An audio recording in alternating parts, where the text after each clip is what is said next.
And I'm going to get started, so if you folks are ready to start hooking up a team, it's going to be very obvious in just a second why I'm using the microphone and beginning to shout. It's because it's training run time, and the dogs know that. They know that when you all arrive, you're about to take a team out for a little run, and the dogs are all hooting and hollering because they're trying to get the handler's attention because they all want to go on this evening's training run. Whether they were on the last one a few hours ago or not, they're always ready to go again because these dogs absolutely love their job running in front of the sled. So, if this was just for show, we could put some wheels on the sled and do a loop around our driveway, but this is a real training run, and we're getting ready for next year's Iditarod race, which will begin March 5th, 2016. Now, rain, snow, or sunshine, we train every single day here. And because this is a real training run, and because sleds are only designed to steer and brake on top of snow and ice, we're going to be using this rubber-tired all-terrain vehicle this evening. It's going to give the driver of the team much better handling. It's got steering ability. There are going to be some obstacles that people encounter out on this training run tonight. It's got the ability to accelerate, which is kind of important because we're not training the dogs to pull the weight of this ATV. That machine actually weighs more than twice what Jeff's sled will weigh, even with him on board. So we're going to use the accelerator to maintain a speed of about 10 to 11 miles per hour. That's exactly what we expect these dogs to do during the Iditarod, is maintain a speed of 10 to 11 miles per hour for up to 12 hours a day. So that's how we train them. And there are some uphill sections of the training run, so when we encounter those, the driver's going to use the throttle to accelerate, not make the dogs pull the weight of the ATV up the hill, but just maintain that 10 to 11 mile per hour speed. It also has a great set of brakes, which is really important. These dogs are incredibly strong. In fact, Alaskan Huskies are the strongest draft animals on the planet.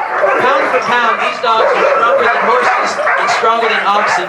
So we do need a good set of brakes on that ATV in case we encounter a vehicle on the road or even another team out in training today. Now, we're going to use 10 dogs for this evening's training run, but if this were the Iditarod, you could have as many as 16 dogs hooked up to the front of your sled, but the positions are the same. Up front, of course, we have our lead dogs. More than half of the dogs behind me are capable of running in the leader position at any time, and we only let 2 go at a time. And tonight, it looks like Clipper and Coltrane are in the lead. These dogs need to be very obedient as well as confident enough to execute the most verbal commands the moment they're given. In the second row are the swing dogs. Those dogs are equally capable of taking the lead at any time, and they're also capable of wide turns, which helps to keep the rest of the team in line behind them. Are you guys hearing me all right? Okay. I noticed some people had to straight up. I think my volume's up all the way. Now, right in front of the sled, right in front of the ATV, is called the wheel position. And we're about to hook up the 10th and final dog. The wheel dogs need to be very agile and athletic because they are maneuvering the weight of that sled, which is directly behind them. And it does pull the tow line a little bit. So those dogs need to be very athletic. And usually the wheel dogs are slightly larger in build than some of the other dogs on the team. And then in rows 3 and 4, I skipped those because those are the team dogs. Now, during an Iditarod race, rows 3, 4, 5, 6, and 7 would be called the team position. And those dogs are actually getting a little bit of a break. The dogs in the team position are not working as hard mentally as the lead and swing dogs, nor as hard physically as the wheel dogs behind them. So even though they're still running at 10 to 11 miles per hour, they are getting a little bit of a rest. Now get your cameras ready, folks. That was quite a takeoff, kind of like the space shuttle, huh? And the team is going to be coming back through the center alleyway here, right in the middle of the dog yard. Melanie will be rounding the buses in about 15 seconds. So get your cameras ready. This is a great chance for an action shot. I'm going to try to move out of the way for a moment. Now Melanie is using 4 basic verbal commands to tell the dogs where to go. Hike means accelerate. G tells the dogs to go right. Ha means go left. And whoa, hopefully will get the dogs to consider slowing down, but it's not as easy as that sounds. Hike, G, ha, and whoa. And there they go. They're going to be gone for about 15, maybe 20 minutes. Cover 2 or 3 miles in that time. But now that the team is out of sight, I'd like you all to listen for just a moment. Just listen. Because relative peace and quiet has just returned to Husky Homestead. Just like that. Sled dog philosophy for you, out of sight, out of mind. These dogs have already realized that they're not going on this training run, and they've given up. Don't feel bad for the dogs that are still here. They've all already gone out on a training run today. We have a very low-tech system of keeping track of who goes on which training run, and it's that cookie sheet right behind Mark and Mary. We have every dog's name on a magnet, and we move those around every single day to make sure the dogs run in different positions and with different teammates, and that keeps our pack here very, very strong. But now that it's quieter, I'd like to back up a little bit and go back to where we started with those puppies. Summertime is puppy time here at Husky Homestead, and we do only breed the dogs in the summertime for 2 very good reasons. First of all, this is Husky Homestead, home of Jeff King, and he is trying to win the Iditarod a 5th time in the very near future, as soon as next March, and I think he can do it. And because this is a top racing kennel on the planet, we are only breeding our very best males with our top females. Females like Skeeter here in the center. She actually has had 1 or 2 litters of puppies already in her life. But we don't want to take a female like Skeeter and breed her in the winter, which would require taking her off of the racing team and putting her on maternity leave for almost half the season. We don't want to do that because the dogs do need about 60 days to carry puppies, 5 or 6 weeks to wean them, and another week or 2 to recuperate. They really appreciate that. But that adds up very quickly to about 4 months, almost half of our racing season, and we don't want to take one of our very best dogs and take her off the team at that time of year. The other reason why we only breed in summertime is because that's when you all come to visit us. We don't get many visitors in January, believe it or not, and if we did, we wouldn't have any puppies for those folks to hold. Did you all enjoy holding a puppy tonight? That's what I thought. Some of our guests wouldn't mind if the whole 2-hour program was just holding puppies. But that wasn't just for your benefit, that was actually for the puppies' benefit as well. By handing the dogs off to one another, you all have different voices, different smells, different energies and emotions, and even Zig's little 4-week-old puppies are very keen on those subtle differences. So you just helped with their first step of training, which is socialization. There's a bug on my glasses. This is very important to socialize the dogs at a very young age because of the number of people that they're going to meet in their lives. Now, at the very start of the Iditarod, on the first Saturday in March in downtown Anchorage, almost 10,000 people show up to cheer for their favorite mushers. Fans are screaming, there's flash photography, people are selling treats and goodies on the corners, there's helicopters flying overhead for aerial shots. There are distractions coming from every single direction for these dogs, plus there are about 70 other competitive teams around. So very high energy environment. We need the dogs to not be too shy or too excited by that. And then during the race, there are 22 checkpoints between Anchorage and Nome. And at every single one, a veterinarian and a race official will demand access to the dogs. They're going to be examining them thoroughly, touching their ears, their noses, their feet. And these people are strangers. Most dogs would not let a stranger touch them like that. But these dogs are going to be okay with that thanks to your training and socialization. It does mean something for you now, because when you get home from Alaska, if any friends or family ask what you did up here in the 49th state, you can now honestly say that you helped train some of Jeff King's future Iditarod sled dogs, and I'll vouch for you on that. You can call me for a reference. Now, the puppies, I'm going to take a moment to introduce some very special members of our team. To your left, we've got Kenmore, the blonde dog, being handled by Mark, and Dietz is the dark-colored dog, being handled by Mary.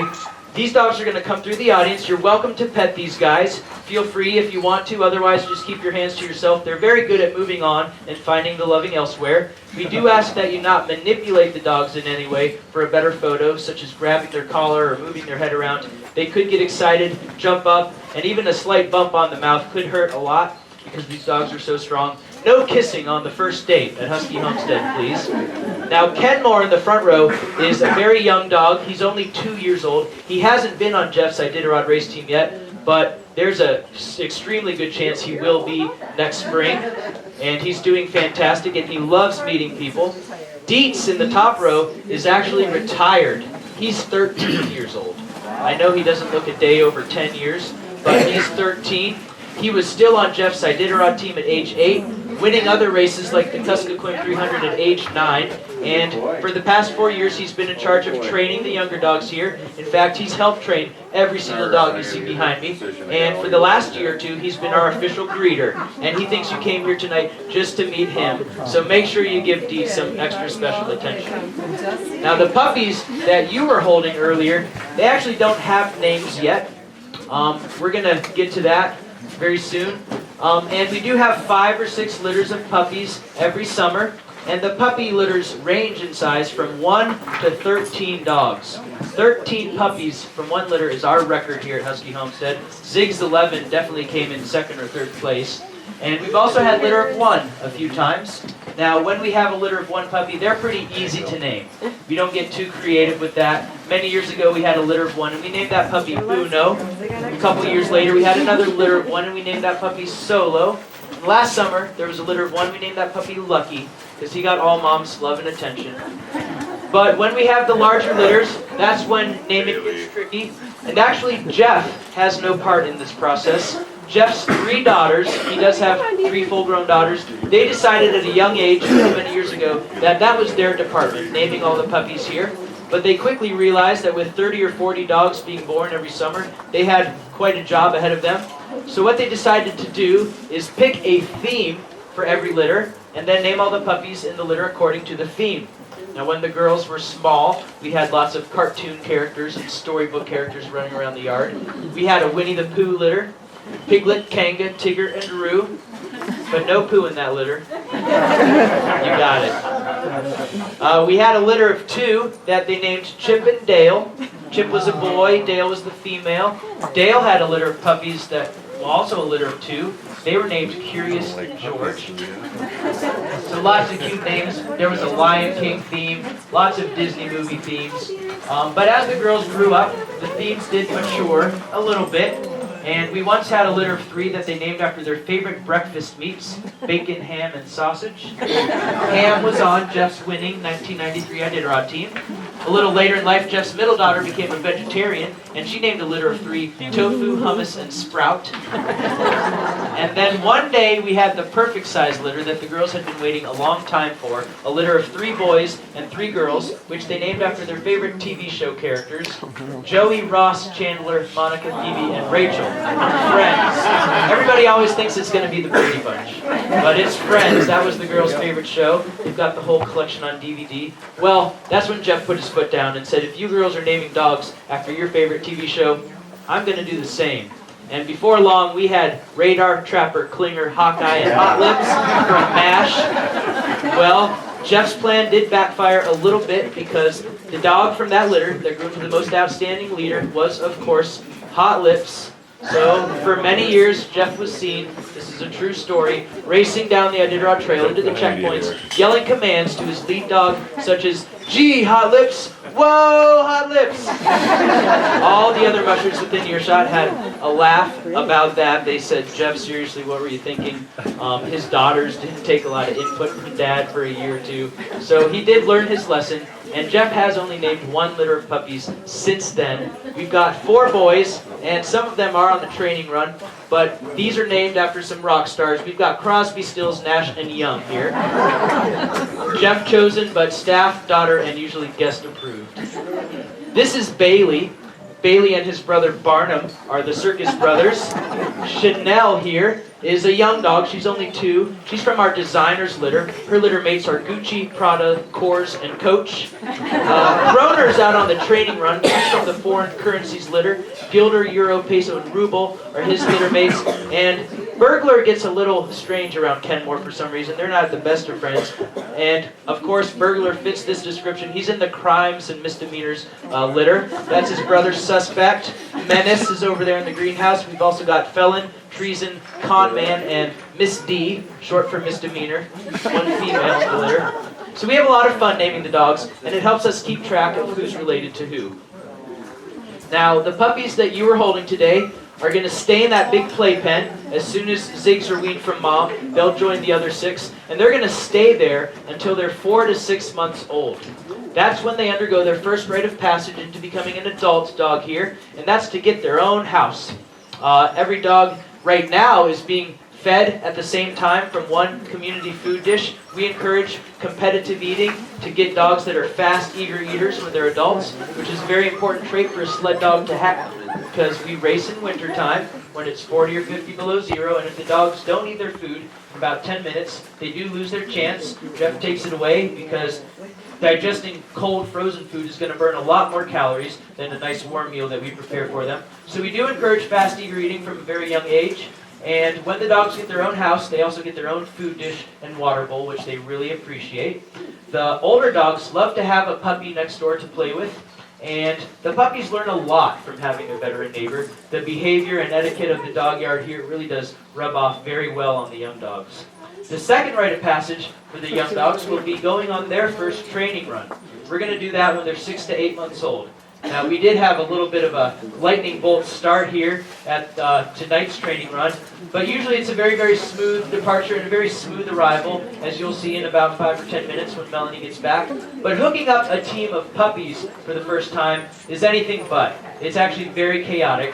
It does take an individual staff member to wrangle each puppy into its harness, keep them from chewing on the harness because they don't know what it is at first, they've never worn one before, and try to keep them facing forward on the tow line until the brakes are released. But once the brakes are released, a very amazing transformation happens very, very quickly. Only about 100 to 200 yards down the driveway, the puppy's instinct to run and pull the sled kicks in, and they begin working together as a team. This is not something that we teach the dogs to do. It's their instinct. They're born and bred to run and pull a sled. That's actually what husky means. There are other breeds of huskies like Siberians and Malamutes. They're all bred and with the instinct to run and pull a sled. It's just like a retriever puppy. When you roll a ball across the floor, that puppy will go get the ball and bring it back to you. Maybe not on the first try, but it learns very quickly. It doesn't know why it's doing this. It's just the retriever's instinct to do that. Same is true with the huskies. They're born and bred to run and pull sleds. So by the time they get back from their first training run, 10 to 15 minutes later, you would be hard-pressed with an untrained eye to know which of those dogs were rookies and which were veterans on the team. It really is an amazing transformation to watch. Now, the third and final rite of passage for a young dog to become an adult, HuskyHomestead, is to enter its first race. We're going to do this usually when the dogs are yearlings, anywhere from 1 to 2 years old. But at that age, I'm using the word race very, very well. We're not trying to win any races with puppies. We're just introducing them to that environment, getting them used to running around with other teams, sleeping and eating together out on the trail, and just getting used to all the distractions that Mother Nature provides out there. Then, while the puppies are in their second winter, still as yearlings, we're going to take them on more and more camping trips overnight. We're training the A team, but Melanie, or another winter handler, will be taking the younger dogs out for training runs very regularly, and they'll be keeping track, keep making notes of things like who does have that drive and desire, the instinct to run and pull the sled, who's turning into a better lead dog or wheel dog, who's got very tough feet, who's got that fast, eager appetite, maybe who chews on their harness when the musher isn't looking. We give all these notes to Jeff. He looks them over, takes the dogs out for a training run or two himself, and then Jeff makes the final call as to which of the puppies here will be on his Iditarod race team someday. He doesn't make that call till they're about 2.5 to 3 years of age, and only about 25% of the puppies that you were holding do make Jeff's Iditarod race team. I know that doesn't sound like a lot. I do promise you that all the puppies here will grow up to be very good sled dogs. But Jeff wants to win the Iditarod again very soon, and he only wants the fantastic dogs on his team. So the other 75% that don't make Jeff's team do become traded or sold to other less competitive mushers, where they still get to do what they were born and bred and trained for 2 or 3 years to do, which is to race. We do a very good job at this, even when we do sell and trade a puppy to another teammate. These puppies are outstanding additions to other teams, and Jeff has actually been beaten by a puppy that we trained for 2 or 3 years right here, then sold or traded to another musher, and have that dog beat him to the finish line in the Iditarod. It's happened with more than one dog on more than one occasion. Skeeter actually has a brother named Beetle. They're from the insect litter, and Beetle belongs to Dallas Seavey now. Dallas has won the race 2 of the last 3 years. He's a very young and amazing musher. And we don't scratch our heads wondering why did we get rid of him. We're actually very proud of him because it means we did our job well and then found the perfect coach, the perfect teammates, and the perfect environment where Beetle could thrive and become a champion with his new teammates. So we're very proud of Beetle and all the other dogs that have accomplished this. And it means we've done our job very, very well. Now, the dogs, once they make a race team, whether it's here or there, will race usually from about 2.5 to 3 years of age until they're 7, 8, or 9. 5 or 6 racing seasons. Now, at that age, 8 or 9, yep, you can't sneak into a dog yard. The alarm has been triggered. But when the dogs are 8 or 9 years old and ready for retirement, because they're so well taken care of, because they eat so well, get such regular exercise, these dogs live to be 15 or 16 years old. So at 8 or 9, sorry, I'll get them back out of the photo. At 8 or 9 years old, they still have half a lifetime ahead of them. So we do have to do our jobs very well again, providing good homes for retired dogs. Because a dog is ready to slow down doesn't mean Jeff is, so we will retire the dog. Just like those puppies, we also look for less competitive measures where the dog is getting all the exercise and attention it deserves. We like active individuals, active families, to adopt some of our dogs. Actually, more than 24 of our retired Huskies live in the neighborhood behind me and another neighborhood very close by. A lot of them stay close to home. But one of our favorite places to send a retired sled dog is home with a junior musher. I see that we might have 1 or 2 potential candidates in the audience tonight. A junior musher here in Alaska will learn more from having a couple of veteran retired dogs on their team than they ever will from reading books or watching documentaries on the subject. The experience is priceless, and you can't do better than having a veteran dog on your team as a young musher learning the sport. Now, all the dogs behind me are a single breed called the Alaskan Husky. I know they may not be what you were expecting tonight. Thanks to Hollywood and movies like Snow Dogs, people think every sled dog has blue eyes, pointy ears, a black and white coat, a big bushy tail, and probably a little larger than some of the dogs you see here tonight. Those are Siberian Huskies. They're pretty good sled dogs. People do enter teams in the Iditarod every year. They usually finish near the back of the pack, and because they're very beautiful to look at, we call them the Victoria's Secret models of the sport here at Husky Homestead, and we don't have any. All the dogs behind me are a single breed called the Alaskan Husky. Now, there is no appearance standard for these dogs, and they are not a recognized breed by any kennel clubs because they lack that uniformity in appearance. They're not show dogs, they're working dogs. And they do have to have 3 very important traits to make Jeff's team. First of all is that drive and desire to run and pull the sled, that instinct that they're born and bred with. The next trait to make Jeff's team is a very outgoing, friendly, social nature. They need to get along with other people as well as other dogs during the race. And that's thanks to you all for training them and socializing them at a nice early age. The third trait of these dogs is an adaptation to this far northern climate. Now, there are several physical characteristics that help them survive here. One is a double coat system, and we're going to use Dietz as a model at that end, and I'll use Bailey over here. All the dogs have this. It's just easier to see on a dark colored dog.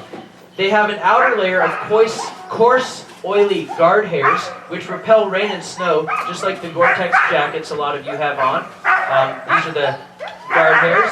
But when we brush the dogs backwards, you see a lighter downy undercoat beneath. That's their winter coat, just like the down jackets you might have brought with you. All the dogs have this double coat system. The outer coat repels rain and snow. The inner winter coat keeps them warm. And they have shed most of their winter coats by this time of year, but in about 4 to 6 weeks, they're going to really fill in again. Menace actually has kind of a head start. He heard his name. He's already getting a little puffier down there. But that's what keeps the dogs warm in wintertime. They also have inherently tough feet, which help protect them in cold. They have such densely packed blood vessels in their paws, so much more than our hands, that Jeff has never had a dog get frostbite on his feet, even at 50 below zero with no protection on his feet. They're incredibly adapted to this environment. They use their tails as a kind of scarf when they sleep. They'll put that over their nose. Every time they exhale, some condensation builds. When they breathe in again, the air is a little bit warmer than the rest of the air around them. That helps. And then their appetite, or their metabolism, is actually what makes the dogs warm. These dogs are fuel-burning machines, and they eat a lot, and that's what makes them warm. The winter coat keeps them warm, but their diet actually is what makes them warm. In summer, during mild training season, we give them a maintenance diet of about 1,500 to 2,000 calories a day. That's achieved with a specially designed sporting dog kibble that's high in fat, high in protein. We add powdered egg protein and chicken fat to their diet as well this time of year. If you've ever opened a can of chicken noodle soup and seen those yellow blobs on top, that's just chicken fat. Next time, think sled dog rocket fuel, because that's exactly what it is. And every dog here gets a heaping scoop of that in their meal. But in the fall, when the temperatures decrease, we're going to run the dogs more frequently and for longer periods of time. The mileage is going to increase when the temperatures drop, so we need to increase their diet as well, their caloric intake. By Thanksgiving, the dogs will be eating 5,000 or 6,000 calories a day. By Christmas time, 7,000 or 8,000 calories a day. And by the start of the Iditarod, the first Saturday in March, a dog that averages about 50 pounds will be eating in excess of 10,000 calories every 24 hours.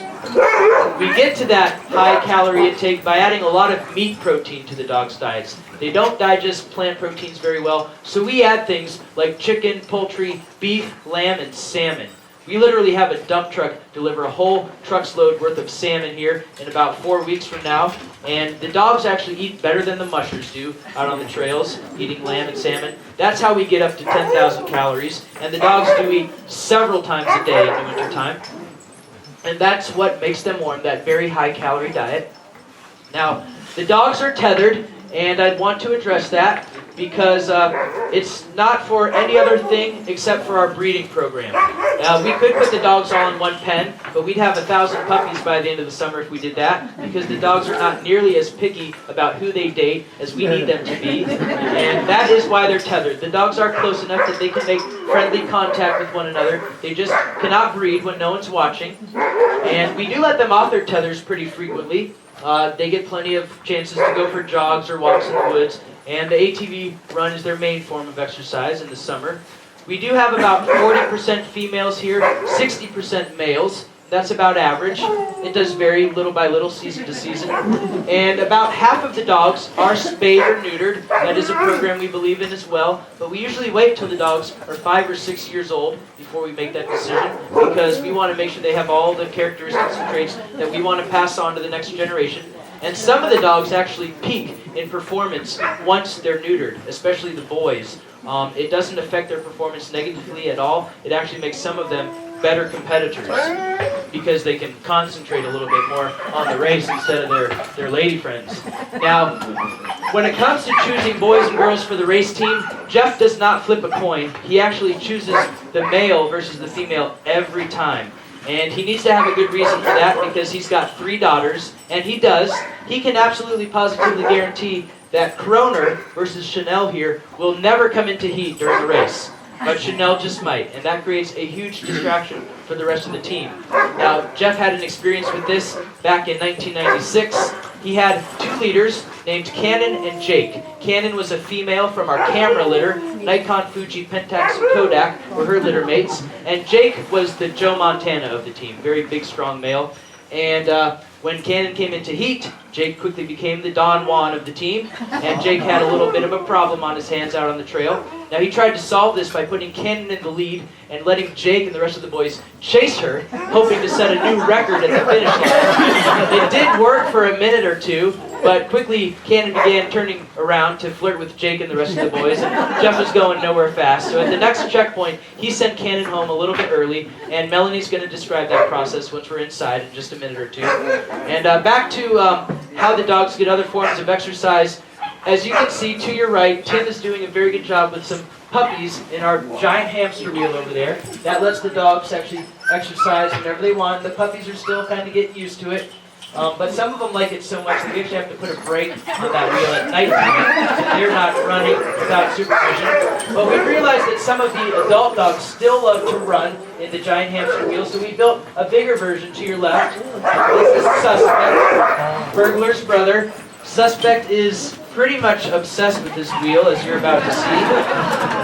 I think he likes it so much because it allows him to run more than that 10 to 11 mile per hour speed. He can actually get that wheel going up to 14 to 15 miles per hour. And sometimes he refuses to stop, which is why Marine has him on a leash.